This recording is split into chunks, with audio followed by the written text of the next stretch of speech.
How's it going, guys? Vapav here and welcome back to another video. So I sort of woke up to the news of the Honor 30, the Honor 30 Pro and the Honor 30 Pro Plus, their latest flagship smartphones, and to my surprise they look exactly like the P40 series. So I have the P40 Pro with me right over here, and if you look at the Honor 30 Pro and the Pro Plus, you'll see that they're very similar. Now some people have questions on what sort of similarities you should expect from the Honor 30 Pro and the P40 Pro and the Honor 30 Pro Plus and how they relate. So in this video I sort of want to share that with you and to help you guys make a judgment on the differences that you can expect. Now I don't have the Honor phones with me. I do have the P40 Pro, and the P40 Pro actually closely relates to the Honor 30 Pro Plus. So it's not the Honor 30 Pro's competition, or rather the Honor 30 Pro's counterpart. It's more of the Honor 30 Pro Plus's counterpart. So let's go ahead and take a look at what we get with the Honor 30 Pro Plus. So we get two colors, Magic Night Black and Wizard of Oz. Now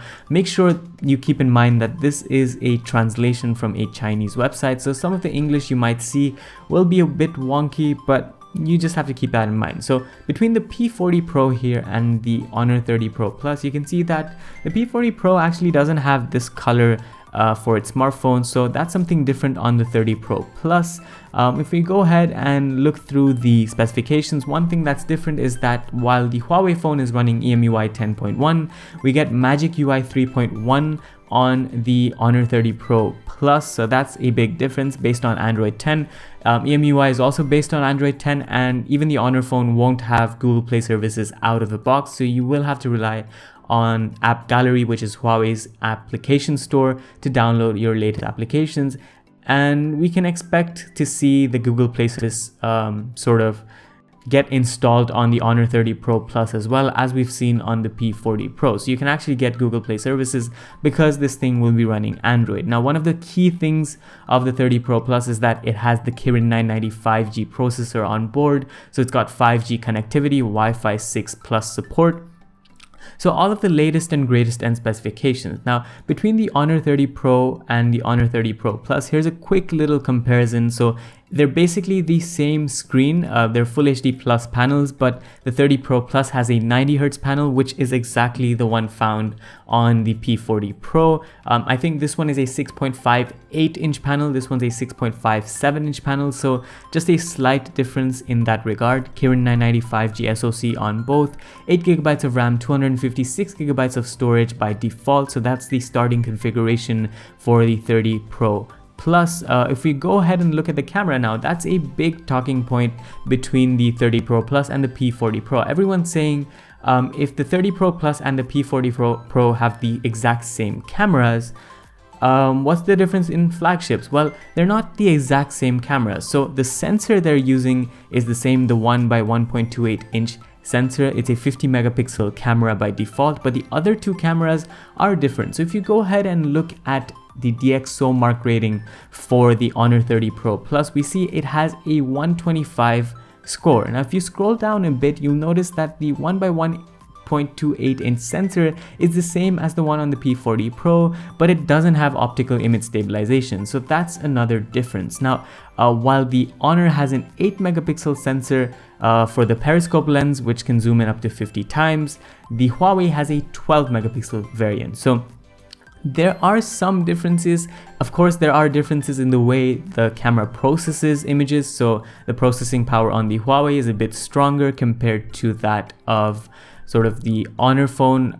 You can see how the Honor phone just looks a bit weird with that Honor branding in the back, but enough of the design. Again, it can go up to 50 times. It's also got 3 and 5 times zooming. So all of that remains pretty identical, but the big change is the fact that the sort of the megapixel count on the different sensors are different. So again, the ultra wide 16 megapixel sensor is different from the ultra wide sensor found on the P40 Pro. So if you have a look at the P40 Pro camera, you see that it's got a 40 megapixel Cine ultra wide angle camera. So that's the biggest difference. And here you've got optical image stabilization on these on the main camera unit, whereas that's not found on the Honor 30 Pro Plus.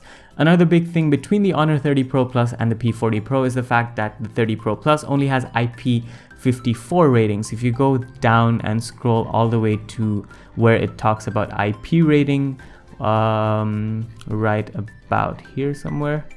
Let me just search for it. Control F. IP54. There we go. So waterproof and dustproof up to IP54. Whereas if you look at the P40 Pro, it's got an IP rating of IP68. So that's another key differentiating factor between these two smartphones.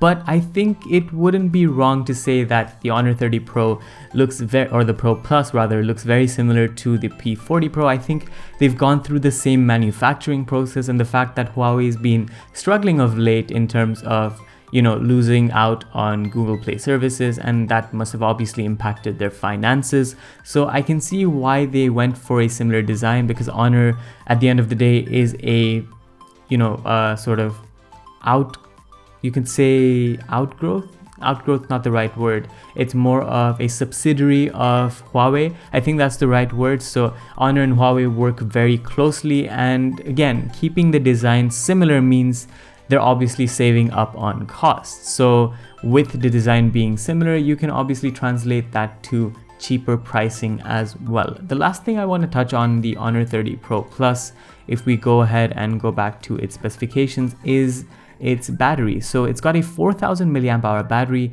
which is slightly smaller than the 4200 one found on the P40 Pro, but it's got 40 watt supercharging, so that stays constant, and it's also got 27 watt wireless super fast charging. So all of that remains pretty identical to the P40 Pro. Now the P40 Pro Plus actually supports 40 watt wireless charging as well, so that's obviously the sort of markup on the P40 Pro, but that's a discussion for another day. Apart from that, if you look at the design, if you look at the other specifications, I think performance wise it's going to be very similar. And yeah, I mean, in terms of looking at the smartphone from a very generic perspective, it's fairly similar to the P40 Pro, and I wouldn't be surprised if people mistake it. Now in terms of price, the pricing for the P40 Pro Plus right here with 5G, 50 times zoom, 5G Kirin 990 SoC, all of that stuff, it's going to cost 4,999 Chinese yuan. So if you go ahead and make that conversion, we've got a price tag of around 2,599 dirhams locally, and if you go to United States dollar, that translates to around $707. Now international pricing might differ, and I don't know when these phones will be available globally to the market. I do know that these phones are available in stores starting April 21st, and pre-orders start sort of today, so that's there. You can't really order it, so I'm guessing it's a very popular offering and is already sold out in the Chinese store vmall.com. So I guess Honor is doing a fairly good job in that region, and I wouldn't be surprised because they're offering fairly similar specifications, 5G support, pretty much identical software in terms of applications, downloads, the same processing power, and if someone can sort of sacrifice on camera, they're looking at a very, very, very capable smartphone. I don't know when it's coming to the UAE, I don't know when it's coming internationally, but I think that about sums up all the differences between the Honor 30 Pro Plus and the P40 Pro. The 30 Pro Plus is not a direct competition to the P40 Pro Plus. That's something you have to keep in mind. The Pro Plus from Honor is competing with the P40 Pro from Huawei. But yeah, I hope this video helps you sort of differentiate between these two smartphones. Unfortunately, I don't have the 30 Pro Plus with me to give you guys sort of a side-by-side, but you can make out that they're pretty similar. So thanks for watching. This was Vaibhav, and I'll see you in the next one. Adios.